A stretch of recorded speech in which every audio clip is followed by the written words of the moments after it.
दोस्तों नमस्कार। आज हम बात करेंगे एक देश एक चुनाव की मुहिम की। अंतिम निष्कर्ष तो समय ही बताएगा, लेकिन एक देश एक चुनाव के विषय पर पूर्व राष्ट्रपति रामनाथ कोविंद की अध्यक्षता में उच्च स्तरीय समिति की रफ्तार से लगता है कि वह अपनी रिपोर्ट लोकसभा चुनाव से पहले केंद्र सरकार को दे देगी। समिति को पंचायत और नगर पालिका से लेकर लोकसभा तक सभी चुनाव एक साथ कराने के मुद्दे पर रिपोर्ट देनी है। 1 सितंबर 2023 को गठित यह समिति 24 फरवरी को अपने कामकाज की समीक्षा कर चुकी है। 6 महीनों में समिति ने राजनीतिक दलों से लेकर जनसाधारण तक से इस जटिल मुद्दे पर विचार मांगे। जनसाधारण के विचारों को तभी पता नहीं, लेकिन राजनीतिक दलों की राय अपेक्षित रूप से विभाजित नजर आती है। प्रधानमंत्री नरेंद्र मोदी एक देश एक चुनाव के पक्षधर रहे हैं, इसलिए भाजपा और उसके मित्र दल पक्ष में नजर आते हैं। एक साथ चुनाव कराने में उन्हें वे सभी लाभ नजर आते हैं जो इसके पैरोकार गिनाते रहे हैं।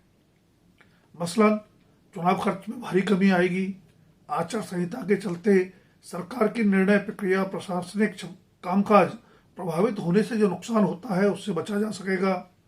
राजनीतिक दल भी हमेशा चुनावी दबाव में रहने से मुक्त हो जाएंगे। दूसरी ओर भाजपा विरोधी दलों को इसमें संघवाद और राज्यों के अधिकारों का अतिक्रमण तथा राष्ट्रीय मुद्दों से विधानसभा और स्थानीय चुनावों को भी प्रभावित कर क्षेत्रीय दलों को नुकसान की सुनियोजित साजिश दिखती है।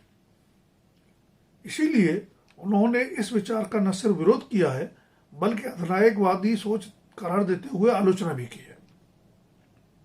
भारत विश्व का सबसे बड़ा लोकतंत्र है, पर आम नागरिकों की राजनीति और चुनाव प्रक्रिया में अपेक्षित दिलचस्पी और भागीदारी नजर नहीं आती। इसलिए भी यह याद दिलाना जरूरी है कि एक देश एक चुनाव कोई अनूठा विचार नहीं है। 1951 से लेकर 1967 तक देश में लोकसभा और विधानसभा चुनाव साथ साथ होते रहे। उसके बाद ही यह प्रक्रिया भंग हुई।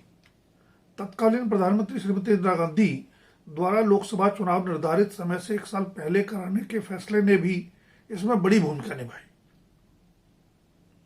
उन परिस्थितियों को जानना भारतीय राजनीति के इतिहास और चरित्र को समझने में मददगार होगा। कांग्रेस के वर्चस्व को चुनौती देने के लिए गैर कांग्रेसी दलों में 1963 से ही शुरू हो गई तालमेल की कवायद का परिणाम यह निकला कि 1967 में कुछ राज्यों में संयुक्त विधायक दल की सरकारें बनी। राजनीतिक जोड़ तोड़ के चलते वे अपना कार्यकाल पूरा नहीं कर पाई और उत्तर प्रदेश, बिहार, हरियाणा, पंजाब, पश्चिम बंगाल एवं नागालैंड में मध्यावधि चुनाव अवश्य भावी हो गए। दोस्तों, कमोवेश उसी समय कांग्रेस में सत्ता संघर्ष भी चल रहा था।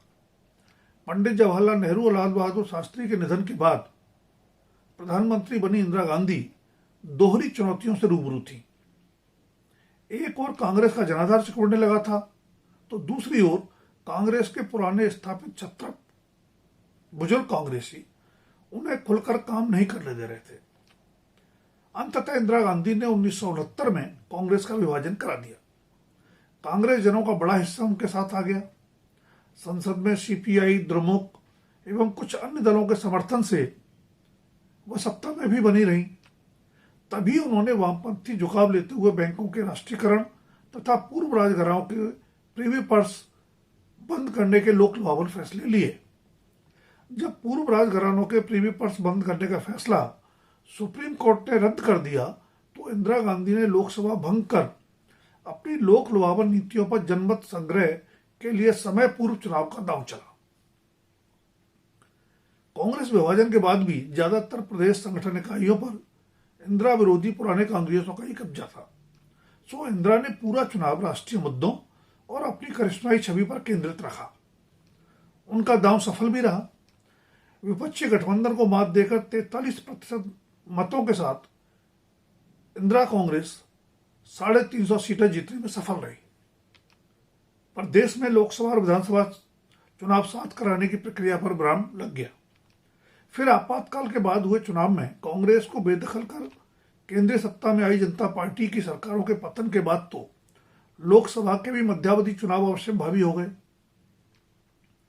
उसके बाद कुछ एक अपवादों के अलावा केंद्रीय राजनीति भी अस्थिरता का शिकार रही।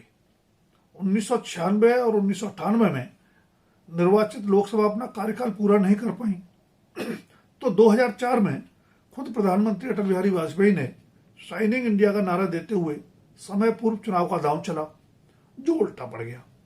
2014 में अकेले दम बहुमत के साथ सत्ता में आने और देश के कई राज्यों में भी अकेले दम या गठबंधन सहयोगियों के साथ सुविधाजनक बहुमत की सरकारें चलाते हुए भाजपा को लगता है कि एक साथ चुनाव की प्रक्रिया में वापस लौटा जा सकता है।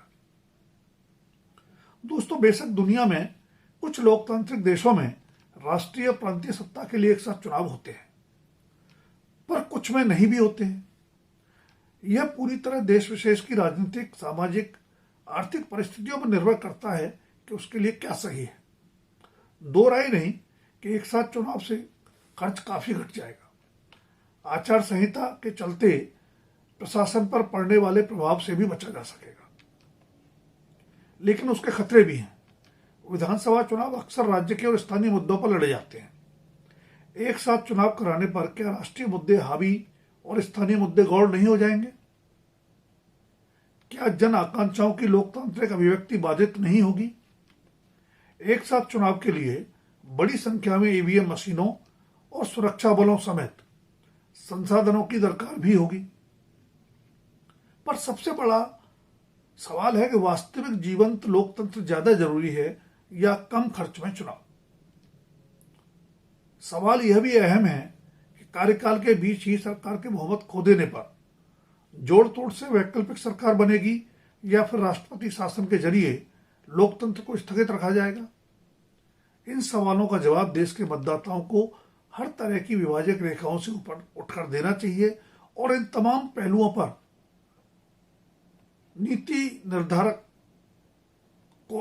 निर्धारकों को भी फैसला करना चाहिए, क्योंकि इन सवालों के जवाब पर ही लोकतंत्र और देश का भविष्य निर्भर करेगा। धन्यवाद। अभी के लिए इतना ही। जल्द फिर मिलेंगे किसी नए विषय के साथ।